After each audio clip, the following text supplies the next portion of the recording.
Welcome to Good Morning Keys on Keys Talk 96.9, 102.5.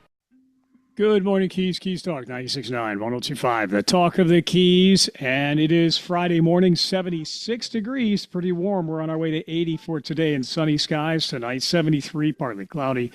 And Saturday, 82, mostly sunny. Nice day there. Sunday, much the same. And let's see, it is 82 for your high on Sunday, just a 10% chance of showers there. Then Monday, we do start to cool down. It's going to be very interesting going into Monday. 64 for your high on Monday. Tuesday, 62. So we've got a cooling trend coming. No major incidents to report up and down US 1 as we continue to keep our eye on that. We did have that fatal accident yesterday morning around this time that was being worked. And unfortunately, two gentlemen did pass away, a third taken to area hospitals. But fatalities up in the Upper Keys, Card Sound Road yesterday, 2 people deceased as a result of that. So that is sad news to report. We're going to say good morning to Jim Scholl, Monroe County Commissioner, former mayor of Monroe County. Good morning, sir. How are you?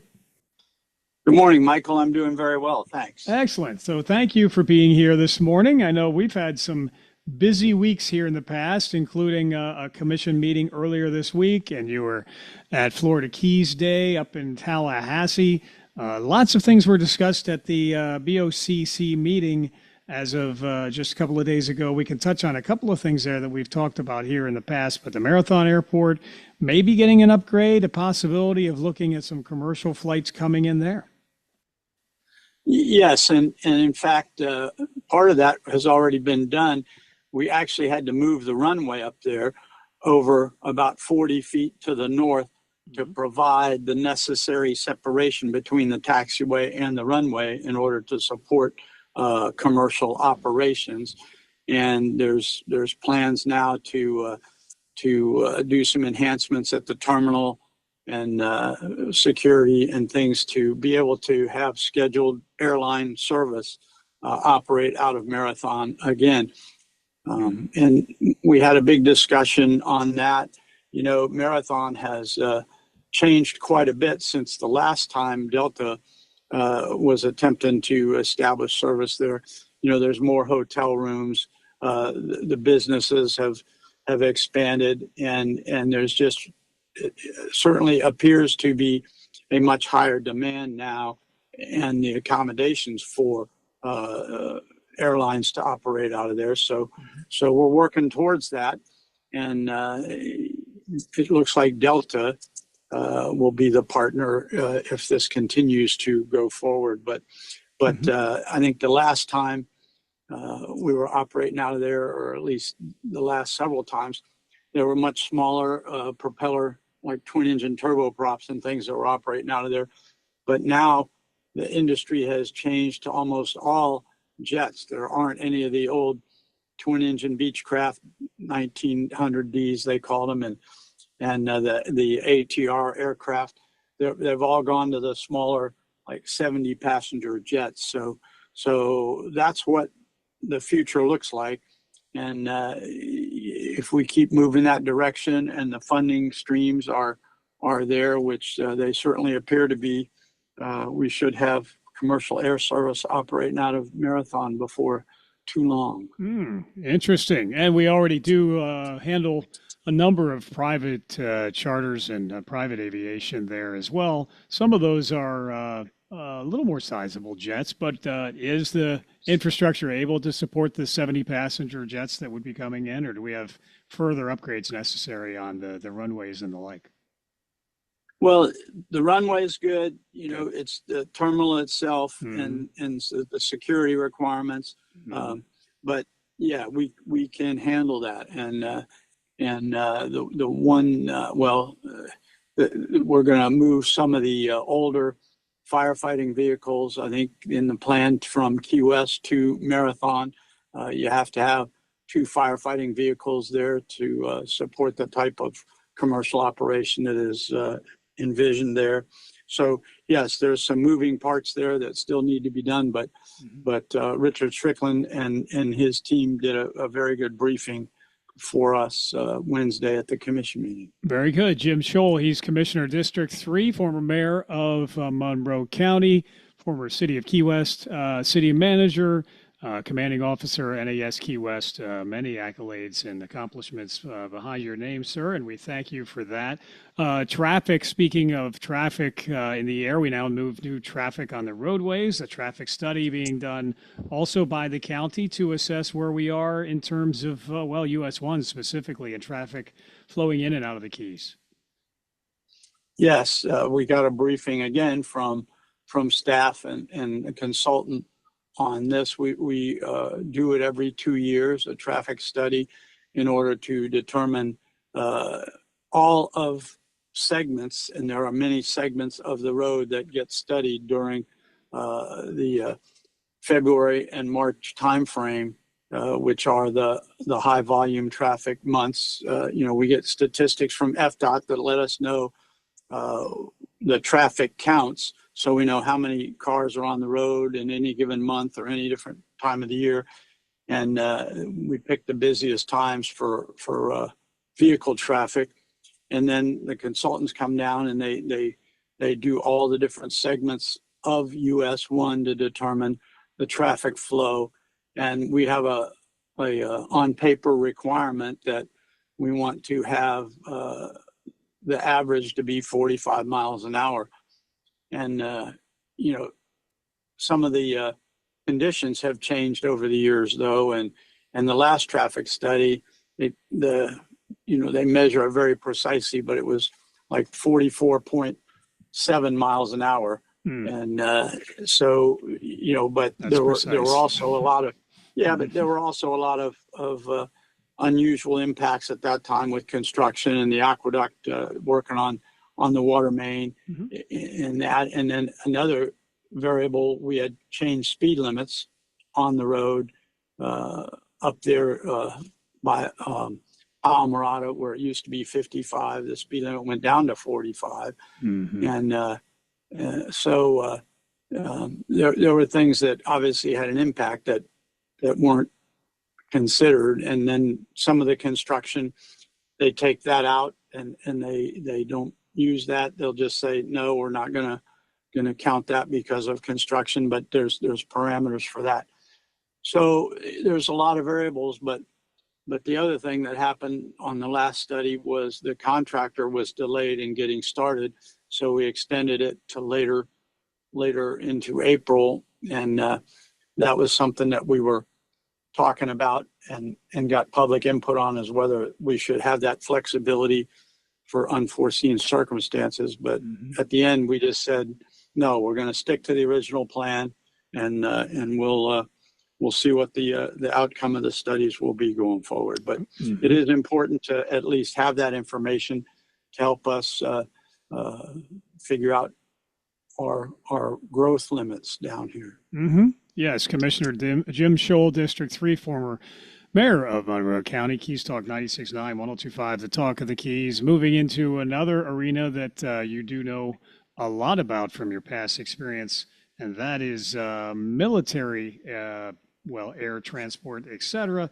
And I believe you had told me that the Secretary of Commerce, Alex Kelly, will be here talking to people representing NAS Key West that you were formerly involved with. Can you maybe help us unpack that and help us understand what's going to happen there today?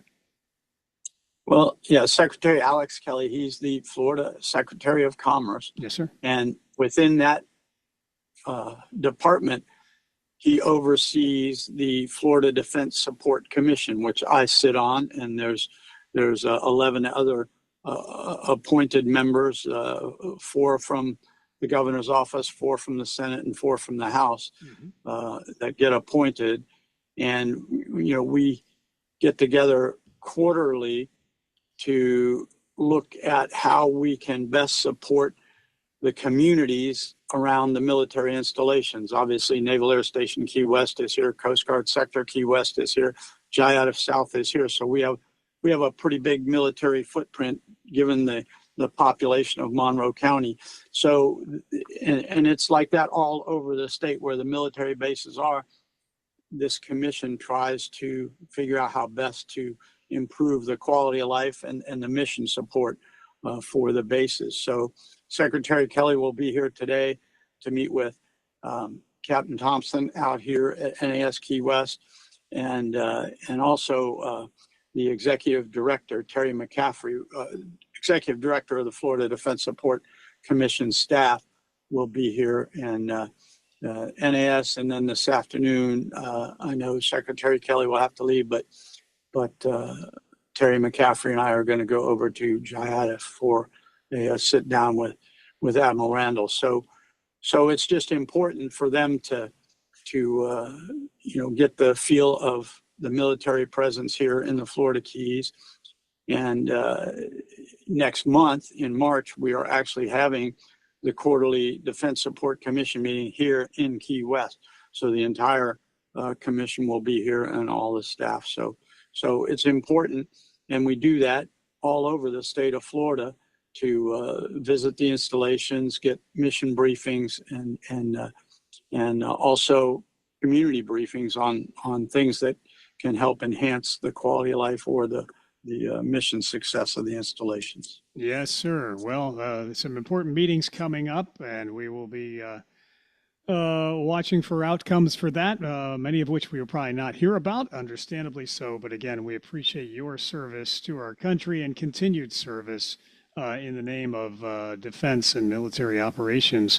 It is Jim Scholl, Commissioner, District 3, former mayor of Monroe County. Keys Talk 96.9, 102.5, the talk of the Keys. And staying locally, we had a town hall meeting following the BOCC meeting the other day. Big Coppet in the spotlight. We've been talking about road elevation projects and other projects necessary for the future of the Keys, potentially. Big Coppet has some funding available to move forward with a fairly major project. But at this point, the Board of County Commissioners has decided it is the will of the people in the neighborhoods that will determine what happens. And Big Coppet would need a 51% threshold of votes from the neighbors there. So there was an informational town hall meeting. Can you maybe tell us the result of that? Yes, we met Wednesday at 5:30 at the Harvey Government Center here in Key West, and it was well attended, and of course also on Zoom. But the residents are aware of this resiliency project, and we've had several of them that were considered the highest priority, and Big Coppet was the next on the list. The first ones we were doing are up in the Key Largo area. Mm-hmm. So whether it's the occasional flooding from major rain events or the recurring seasonal king tide flooding, we have neighborhoods where much of the time portions of the roads are underwater, and it can, up in the Key Largo area, sometimes that's up to 2 feet of water on the road. And the neighborhoods, usually all these neighborhoods, the roads are lower than the actual properties that the houses are on. So, but the impacts are when the road is flooded, they don't get mail delivery, they don't get trash pickup, and it's really difficult for emergency vehicles to be able to navigate through the saltwater flooding or the rain flooding. So we put together these projects, and this one is fully funded, at least from the initial estimates. But what the commission has done since we started this is say we want the people in the communities to know that there's a tail end to this. The operations and maintenance cost to maintain these systems that we have to install will be subject to neighborhood assessments.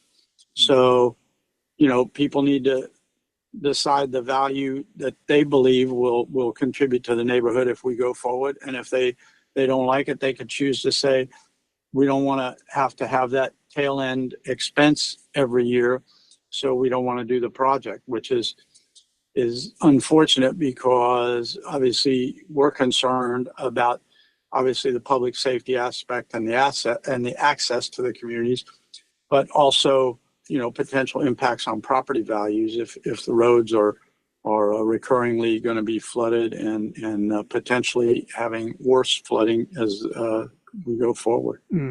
Yes, indeed. Jim Scholl, District 3 Commissioner, Monroe County, Keys Talk 96.9, 102.5, the Talk of the Keys. Also, our eyes continue to remain somewhat fixed on Tallahassee. There was a lot of activity there for Florida Keys Day, and hopefully our concerns and priorities were heard, and I believe they were, but ad valorem taxes, property taxes, it looks like that is maybe off the table as far as discussion moving forward. Budgets still to be settled between three entities there, though. So you hearing any further feedback on either of those issues?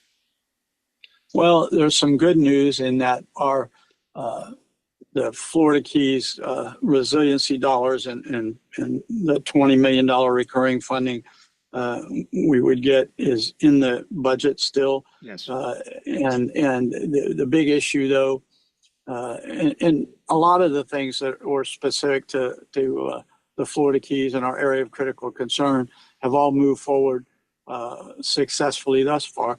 The biggest challenge, and you already mentioned it, is the property tax issue.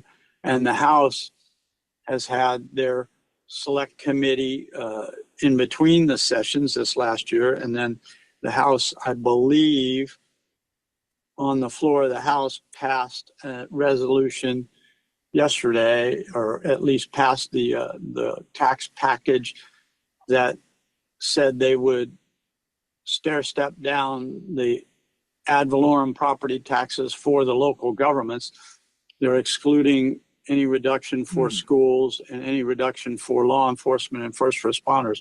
But for the local governments, potentially it would sunset 10% reduction a year over the next 10 years. Now, whether the Senate will be willing to support that, we'll have to wait and see. But thus far, the Senate has not been very interested in pursuing any of the House recommendations that have been at least floated as options. So I think it's way too early to tell, but there's certainly not any strong agreement in Tallahassee today, anyway, for an appetite to actually see the changes happen. You know, somewhere the revenue is going to have to be replaced. You know, this isn't we're not going to have governments supported financially, but you'd have to have another way of generating the funds to be able to have government effectively support the communities. Yeah. So the conversation is not completely dead, as I alluded to, but it does have a number of other thresholds to clear, including a voter referendum, should it get that far. Correct. Yeah. Okay. Well, it still is an idea that's being bantied about in Tallahassee, and sometimes it's seen as being politically popular, but it has ramifications and implications, especially in local government. So Jim Scholl, District 3 Commissioner, former mayor of Monroe County, also former commanding officer, Naval Air Station Key West. And sir, you knew I had to probably go here just a little bit because I have so much respect for your military background and training and leadership. But of course, we're hearing in the news now that Iran did temporarily shut down through a notice to airmen, closing its airspace to all commercial flights without prior approval. Short-term closure amidst escalating tensions between Iran and the United States. We've heard about the military buildup in the Mediterranean, and we're hearing now that there's joint military exercises maybe with Russia and Iran, and that was the cause for the closure of airspace due to test firing of missiles, etc. So a lot seems to be happening in that part of the world. Is there any perspective you'd like to add as far as whether we should be worried or not? Well, I don't think we should be worried. I think we need to take a look at the big picture. Yes. There's always a lot of saber rattling that goes on, but when we escalate our presence with more Navy vessels, and of course there's a lot of deployed forces that have gone to Saudi Arabia to ramp up the presence there. So, and I think President Trump yesterday. Did he say 10 days? He did 10 to to make 15. a decision? Yes. So, the diplomacy side is working hard, and we're backing it up with the military presence, which certainly has helps to add credibility to what our president is saying. And one final question, if I might, just quickly. I've heard it said, as far as criticism, that the United States military and maybe even the Navy is not quite nimble enough, and that's possibly points to a need for further armaments and ships, et cetera, et cetera. And it does seem like the buildup has taken some time. It's obviously a massive effort. Is there a need to look at the readiness and the response time that currently the military does operate under? Well, we always seem to over time and different administrations, we look at the value of the military differently. Me personally, obviously, as a veteran, I'm a big supporter of a strong military. And I remind people all the time, the Constitution says provide for the common defense. Yes, sir. And that's important. And the oceans are still the major part of the world where all goods and services come from. 95% of all commerce goes by ocean. And the only way you can, we used to call it sea lines of communication, but protect those lines of communication, because it's all about the economy. It's commerce. That's how the world functions. And in order to protect that from disruption, you need a strong Navy. So I think, and China certainly realizes that. They're outbuilding us probably, I'm exaggerating, but 100 to 1, and they've got the shipyards that they can do it. And our capacity to do that has diminished significantly over the last couple decades. So yeah, we're behind in being able to maintain the fleet we have, and of course behind on being able to increase the Navy's ability to be all around the world where they need to be when they need to be there. Interesting. Well, we will continue to watch and observe. And again, there's a lot of very smart people at work on these problems, and it'll be an interesting next 10 to 15 days, I think. But again, I appreciate your perspective and your expertise, and most certainly your service to our country, to the city of Key West, and to our county as well, now as our county commissioner. With that, sir, I know you've got a busy day. You just came out of yet another community service meeting at the Sunrise Rotary. We thank you for that as well. Anything else we should add before we let you go, sir? Oh, not that I can think of, Michael. I appreciate the time this morning. Yes, sir. We appreciate yours as well, always. Again, you have a wonderful day, sir. Thank you. Thanks, Michael. Take care. Yes, sir. Jim Scholl, District 3 Commissioner, former commanding officer, Naval Air Station Key West City Manager a couple of times over. And of course, as we mentioned there too, a member of the Florida Defense Support Task Force, appointed by Governor DeSantis to that very important role as well. Thank him for his service if you see him out and about. Most appropriate. Keys Talk, 96.9, 102.5, the Talk of the Keys. We'll return with more Good Morning Keys in just a moment.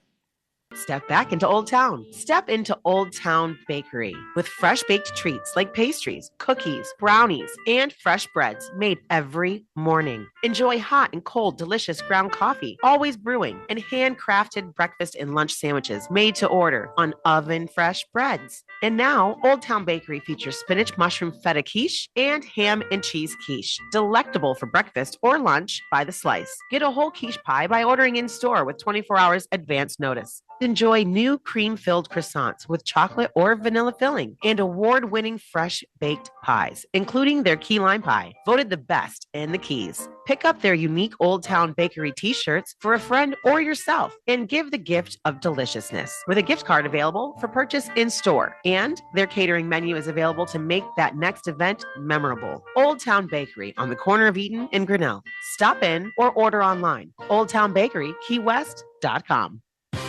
The gigantic nautical market at Founders Park in Isla Mirada is back this weekend. The Keys Deck and Dock Supply Gigantic Nautical Market, presented by the Pool Spa Billiard Store and produced by the Upper Keys Rotary, is back with more than 350 vendors selling everything from hooks and rods, nautical clothing, and artwork to full boat packages. You won't walk away hungry either, with 20 food trucks spread around the park with a variety of taste-tempting offerings to satisfy your cravings. There's something for the entire family. They call it a boat show with a beach and a playground. Bring the entire family for this amazing weekend. Park at Coral Shores High School and use the free shuttle. This Saturday, 8 to 5 and Sunday, 9 to 3. Check out the Rotary Nautical Market on Facebook, Instagram, or on the website, keysrotary.org. That's keysrotary.org. The gigantic nautical market at Founders Park, mile marker 87 this weekend. See you there.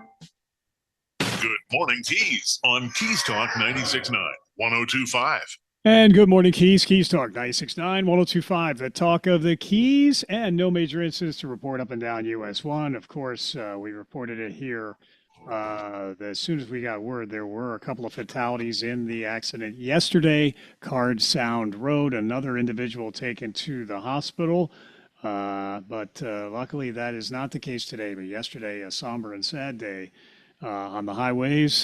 So anyway, we'll keep you informed as to any other developments there. Beautiful day, though, 76 on our way to 80. It's going to be cool as you get towards Monday. Sunday's going to be nice at 82. Then it goes down to 64 on Monday, 62 on Tuesday. Yes, indeed. Those are the daytime highs for those days. So bring the sweaters back out. We had out a couple of weeks ago. Going to say good morning to John Schaefer with Marathon Community Theater.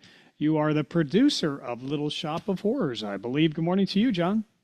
Hey, I'm good. I am actually the director. Oops. Okay. Well, my producer got it wrong, so I apologize. No worries. But, Jackie O'Neill is the producer. Oh, very good. Well, a lot of people come together to make these productions possible at Marathon Community Theater. It's all part of Marathon Community Theater's 82nd season.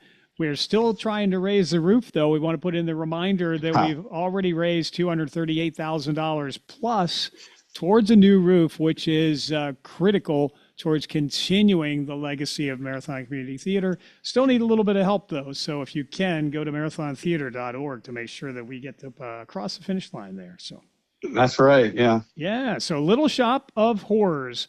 What a great show that is. You know, actually, we have a local TV station here that we launched, and we were running the original film for a while. It's highly entertaining. Oh, really? Yeah. With Jack Nicholson? Actually, if it was yes, it was. Yes. So, wow. What an entertaining show and storyline it is. And now we're going to see it live on stage starting, in 6 days you open up. Yeah, yes, in 6 days. That's right. Thanks for reminding me. I hope everybody has memorized their lines by now. I know a lot of work. They have. They have. The cast is just incredible. They are nailing it, you know. And we've been having a few technical difficulties and stuff, and this close to opening, nerves start to get frayed and all that kind of stuff. But last night was such a great rehearsal. It was just. It's a pleasure to be there, and it brings tears to my eyes seeing everybody up there really making this vision come to life. You know? Yeah. Well, this is already the fourth show of a big star-studded lineup of shows here at the Marathon Community Theater, but it's going to run February 26th through March 21st. Got matinees March 8th and March 15th as well. It really is pretty much a family-friendly show, isn't it? It is absolutely, yeah. I mean, if kids have seen Stranger Things, they're going to be fine with this. So yeah, it's been called a musical sci-fi comedy, kind of a mashup of a number of different genres there. Exactly, yeah. Yeah, but it is very highly. You guys were talking about aliens a little bit ago, so it kind of fits right in with that. There you go. It really does. Yeah. So tell us the storyline then. The alien is kind of takes center stage, but.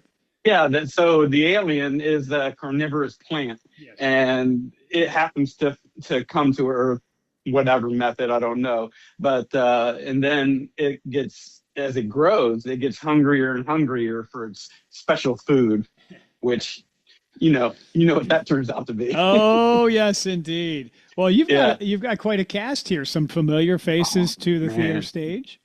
Yeah. I mean, Anthony Ken was Frankenfurter in Rocky this year, which I was also in. And Stephanie Zajac is incredible. Oh my gosh, she's been in so many shows and just a talent. And she's also one of the key persons in kids theater every year, and Mary Stella, oh my God, she is stepping so far outside her comfort zone. It's just incredible.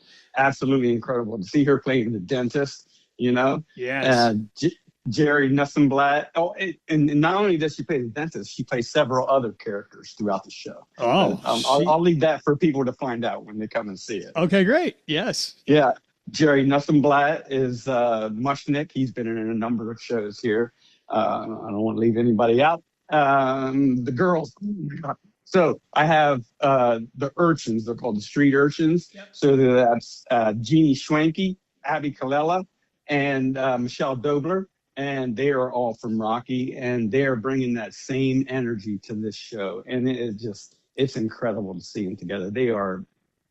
They mesh together so well. That's awesome. Well, it is John Schaefer with us, director, Little Shop of Horrors.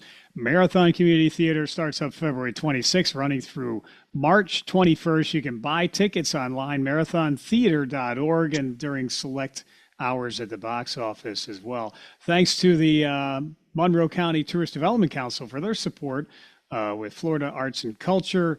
Also, Key West Compass Realty, KW Commercial, and the like, all getting behind this production and supporting the Marathon Community Theater. We do have Drag Queen Bingo coming up March 22nd. Wait Until Dark hits the main stage as show number 5, and that's coming your way in April, runs through the beginning of May as well, and it looks like that's going to round out a very big season at Marathon Community Theater.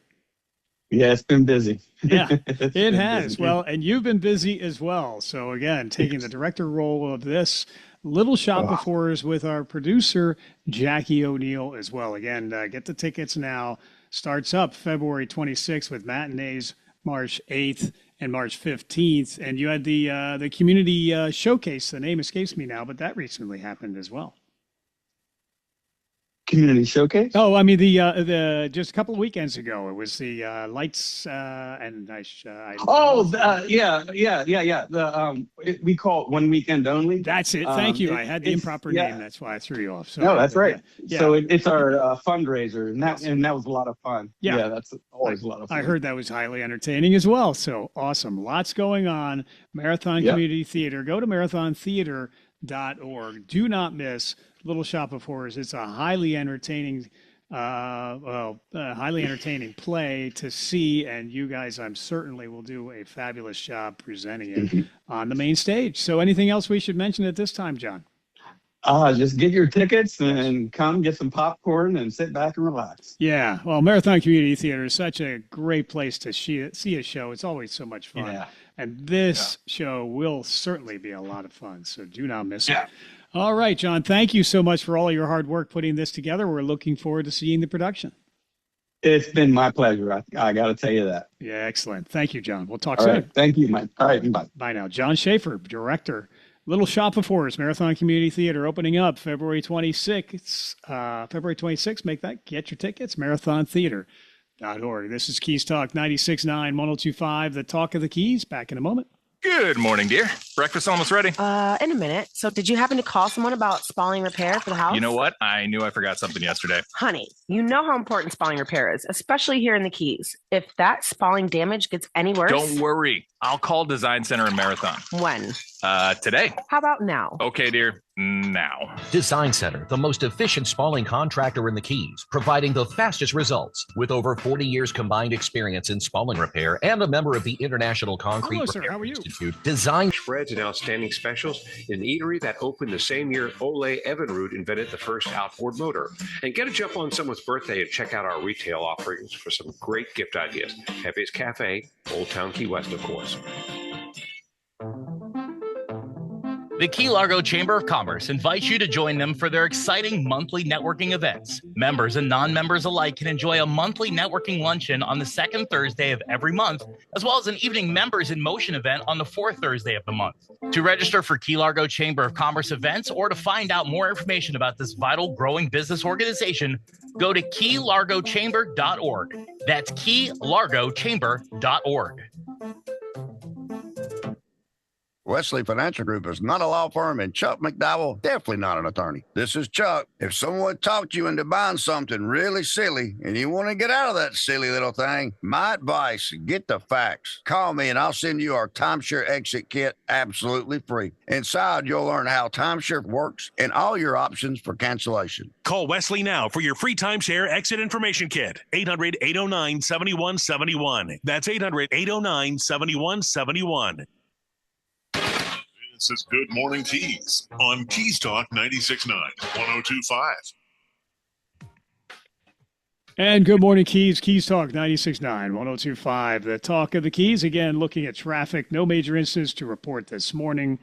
And again, we did report here yesterday, as soon as we had gotten word that there was a fatality, actually two fatalities in the Upper Keys, Card Sound Road. And actually, we do have an accident. Just showed up again just a few moments ago. Accident with no injuries as we take a look there. Hibiscus Lane, 101.4 mile marker, Oceanside, Key Largo again. So keep in mind that is just occurred, and that'll be a developing scene as well. But luckily, so far in this one, no injuries being reported. We're going to say good morning to Steve Klitzner, the law offices of Steve Klitzner, Florida Tax Solvers.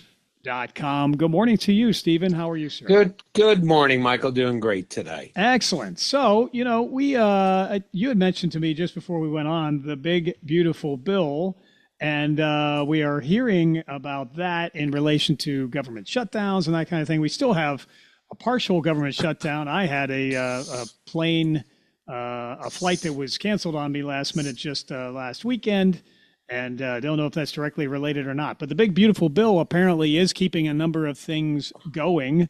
And the IRS is up and going as well. What kind of changes did the big, beautiful bill, so to speak, create or cause for the taxpayer that we should be aware of? Well, one thing is that it permanently locks in those Trump-era tax cuts. So that's good. New tax brackets, higher standard deductions, some new deductions that didn't exist before. And for people behind on their taxes, that's a big deal too, because when we go back and file old returns, the math is going to look different. Some people who thought they may actually get money back aren't, and some people thought that they owed may actually get some money back. So don't assume the numbers you remember from a few years ago. I actually had somebody come in this week, hasn't filed since around 2010, but the IRS only goes back 6 years. And when I started looking at things, I said, they had a bunch of questions about, what do we do with this and this and this? It's like, I think you may be getting money back the last few years. Let's get those returns done. So that's one of the things. You know, another is that payroll withholding tables didn't adjust to the new law. So you may have been paying in too much, too little over the last few years. And some people may get a surprise. There may be a surprise bill, and you may start getting some surprise notices from the IRS. So you have to take a look at your withholdings and make sure you're withholding the right amount of money coming up for 2026. So you could retroactively be penalized for under withholding, is that right?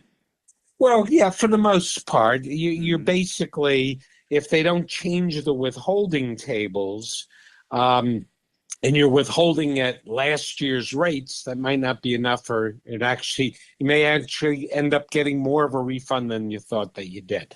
You know, and then we've got the what everyone read about, the no tax on tips, and that doesn't apply to everybody. My first thought was, as an attorney, I'll just charge people, a couple of $100 and take the rest in tips. Doesn't work that way. Okay. This is for like service workers, hospitality workers, anybody whose income really depends on gratuities. And there's some limitations, but this can dramatically change the current income picture for people. They may have actually lower taxable income, which could help if they owe the IRS taxes from years ago. And then we've got the overtime. At the federal level, people who rely on overtime to make ends meet, this will put more money in their pockets, which is a good thing. If you have IRS problems, of course, now the IRS thinks you're making less than taxable income. So what you may have to pay for older taxes is less, because not all of the overtime, not all of the tips are going to be taxable. So that's another big thing for many workers. Interesting. Stephen Klitzner, Law Office of Stephen Klitzner, PA Tax Attorney, and FloridaTaxSolvers.com is where you can find out more, practicing and on behalf of taxpayers and tax filers and non-filers and the like in South Florida and the Florida Keys for numerous years now. You can reach out directly to Stephen at 305-682-1118. So taxes are most certainly complicated. People don't always get them right, even if they try. And you might find yourself having some complications and starting to get those letters from the IRS. I'm intrigued a little bit by the person you mentioned who was a non-filer since 2010. That's 16 years of kind of looking over your shoulder. Yeah. That must not be too comfortable. No, and as I said, they had a list of questions, and I feel bad because people have a bunch of questions. It's like going to a doctor when you go to a lawyer. You prepare all the questions, you prepare them, and you're ready to ask them. And I felt bad. I nicely cut them off and said, we don't need to talk about all these questions about you put your house in a trust and, you have this inheritance and what do you do with it? It's like, it doesn't matter. I don't think you owe any money. Wow. So, that it was just quite amusing in that way. They felt a lot better, but now we've got to actually see the numbers. They must have gotten a stack of notices too, though, did they not? No, they've been under the radar completely. Some people just are under the radar. They have been, but you know what? They're getting older. So you're getting a little older, and it's like, let's put this behind us. Why are we looking over our shoulders for our entire lives? Plus, they did come into some money, and that's what concerned them also. But they've been hiding under the sheets for quite some time. And now both of them are W-2 employees. So unless they're under withholding a lot, they're not going to owe that much money. Interesting. Stephen Klitzner, Law Office of Stephen Klitzner, Tax Attorney, FloridaTaxSolvers.com. But that does bring up a very good point. The best thing they did was contact you, because they will get peace of mind going forward as a non-filer or as a underpayer or et cetera. That peace of mind that you bring to the table is invaluable. You can work on solutions to their benefit and represent them to the IRS, whereby they might not even have to talk to the IRS now. Yeah, well, they'll never have to talk to them. That'll be up to me. But once I get the transcripts, I'm going to see what the IRS knows they made over the years. I'm also going to make sure the IRS hasn't filed any returns for them. One of the keys in their case that gave me optimism is they haven't moved. So the IRS knows where they have. Some people come to me and go, I've moved 10 times. Well, the IRS is going to send letters that are really going to hurt their rights to their most recently known address, which is 15 years old. So in their case, I felt pretty optimistic that we're going to be okay for them. There were some very nice people too. They were just like everybody else. They didn't come in. They didn't look like, oh, this is a horrible person. They haven't filed returns. They're living their lives. They're responsible people, other than for the IRS situation. They don't have a lot of other debt. They're living within their means, but they just didn't know how to catch up. And now we have a plan, and within a couple of months, certainly by April 15th, we're going to have them caught up for the last 6 years. And I told them we've got to get 2022 filed by April 15th, because if you have a refund, that's the last day you can get a refund. If you wait more than 3 years, they can no longer get a refund for that year. So hopefully they're going to get a couple of bucks back, go on a nice vacation, and not have the IRS to look at anymore. Wow. Again, Steve Klitzner, Law Office of Stephen Klitzner, Tax Attorney, FloridaTaxSolvers.com, 305-682 1118. And there are so many intricacies in dealing with the IRS that people don't realize. For instance, you just mentioned 3 years as a timeline for a refund and 6 years as far as the threshold for returns, et cetera. There's a lot of things that people don't understand. And the average taxpayer has zero relationship with the IRS and zero experience in dealing with them. That is where you come in. Yeah, and customer service is way down. Another big thing we're going to see is that the IRS has been rolling out this new digital enforcement tools. So they're processing powers of attorney faster, they're tracking cases better, a lot more automation. All right, that sounds pretty good. But at the same time, they're dealing with 27% staffing shortages and a big leadership turnover. So here's the combination we're seeing. Automated parts of the IRS are getting faster, but the human parts are getting slower. So if they levy your bank account, your wages, they file a lien, they do notices, those are going out quicker now. But now you're in the system, you need a real person to review it, to stop it, to resolve it. They're not there. Yeah. So for taxpayers, that means they can't ignore the IRS mail, because the window to respond before something elevates is really getting shorter. And that's a big concern when people come to me and the computer has levied them. It's going to take me a lot longer to get it released now than it did in the past. So don't ignore anything. The rules have changed, the math's changed, their capacities changed. So if you owe then and you haven't filed in a while, this is when you need to get ahead of it. Yeah. Steve Klitzner, tax attorney, FloridaTaxSolvers.com, 305-682-1118. Well, given automation and staffing and the like, how about audits? What's the rate of audits these days versus what you've seen in the past?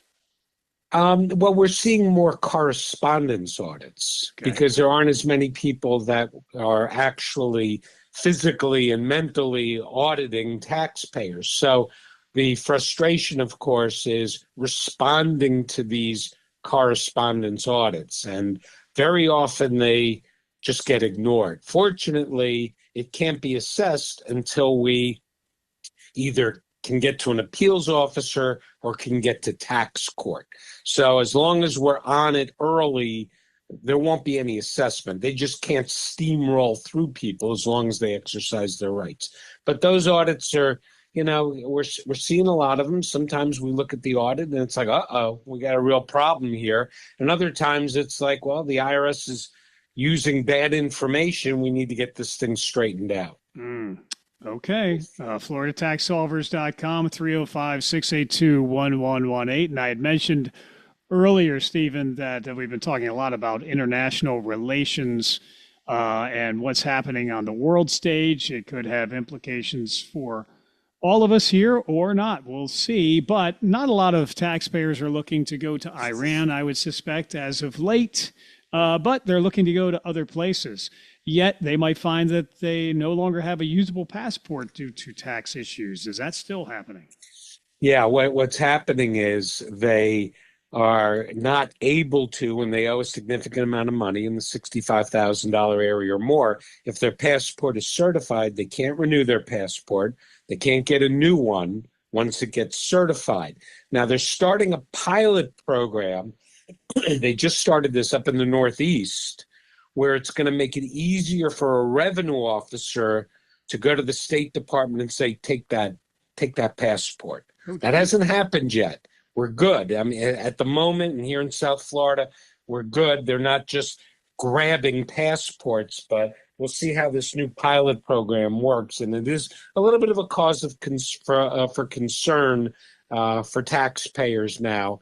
But the bottom line is, as long as we're working with the IRS on resolution, passports will be safe. Okay. And again, working with the IRS on resolution is what you specialize in, and you have the personal relationships with the IRS agents to be able to represent taxpayers. Again, Stephen Klitzner, FloridaTaxSolvers.com.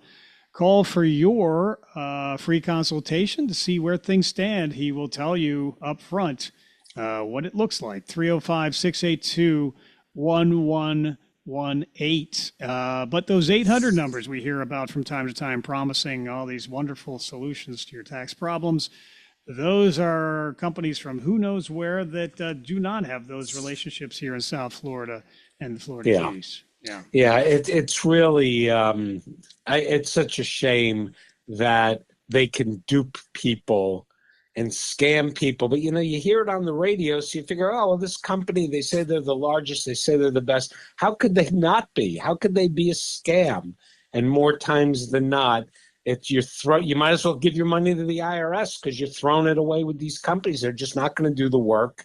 And you're going to get yourself into more and deeper trouble than you were in before. It's really a shame. And, it's just, you have to be wary of that. If it sounds too good to be true, it really is. Yeah. Well, I commend you, too, for keeping up with the IRS and their automated systems that they're going to more and more. Not to be outdone, you can converse directly with Josh on the website. I'll put Josh up against any automated system that the IRS has, and Josh can get you started and get you in touch with Steve Klitzner. It's all available at FloridaTaxSolvers.com. Josh, I'm sure is pretty intelligent there. Well, I better say he is, or his mother is going to yell at me since it's my wife. So, yes, Josh is great. And he's really good. What he does is, usually when people call in, Josh is the first person that speaks to them, gets some information, sets up a time that I can talk with the taxpayer. Josh is just going to get a little background, and he's the one also that is kind of the director of client relations. He opens up the file, deals with them, etc. But then I have actual assistants that, along with me, deal with the IRS. All right. So Josh will also put you in touch with a real person as well. So, okay. Yes. Very good. I am that real person. And you could try to trick him if you go to the live chat to see if he's real, but he is real. No kidding. All right. I thought it was AI, but I will not doubt Josh either, for sure. So again, you're going to deal with real people with real expertise and real relationships, and you will get real peace of mind. If you're behind on taxes, haven't filed in a while, you're getting those letters, take the step of calling 305-682-1118. Your situation is not going to get any better on its own. It's just going to get worse. And, stop the pain and the worrying and put Stephen Klitzner in your corner. Absolutely. So, Stephen, I think we've covered the topics here this morning, but what else should we be aware of at this time? No, I think that's it. We should just get ready for our weekends, everybody. And, but tax season is here. Corporate taxes, March 15th, personal, April 15th. Remember, you can get an extension to file, but not to pay. Payments still due April 15th. And the earlier you find a preparer who's going to do your returns, the better, because when it starts getting in the next couple of weeks, they're going to have more trouble getting it done on time. So be one of the first the preparer works on. If you don't have somebody to do your returns, call me, and I'll give you someone based on your situation and circumstances that'll be able to knock out correct tax returns for you. Excellent. Well, that is also another terrific resource that is available by calling you at 305-682-1118 locally, the law office of Steve Klitzner, FloridaTaxSolvers.com. We appreciate your expertise, sir, and thank you so much for being here this morning. We'll talk again soon. Thanks. Appreciate it, Michael. Yes. Have a good one. Have a good weekend. Thank you. It is Steve Klitzner, law office of Steve Klitzner, tax attorney, South Florida and the Florida Keys, 305-682-1118, FloridaTaxSolvers.com. This is Keys Talk 96.9, 102.5, the talk of the Keys. Getting set for Glenn Beck coming your way. There will be a lot of stories being followed by Glenn and his team. And then it's Clay and Buck at noon. Sean Hannity at 3 o'clock. 5 o'clock, Drew Steele is here with Florida's Voice. 6 o'clock, it is Mark Levin, the great one. 9 o'clock, Jesse Kelly. Coast to Coast AM overnight. AUC with Dr. B comes your way live at 9 o'clock tomorrow morning with Dr. Bruce Boros each and every weekend. as well as breaking news as soon as it happens, local, state, national news at least every half hour, and weather around the clock. Keys Talk 96.9, 102.5, the Talk of the Keys. Thank you for listening.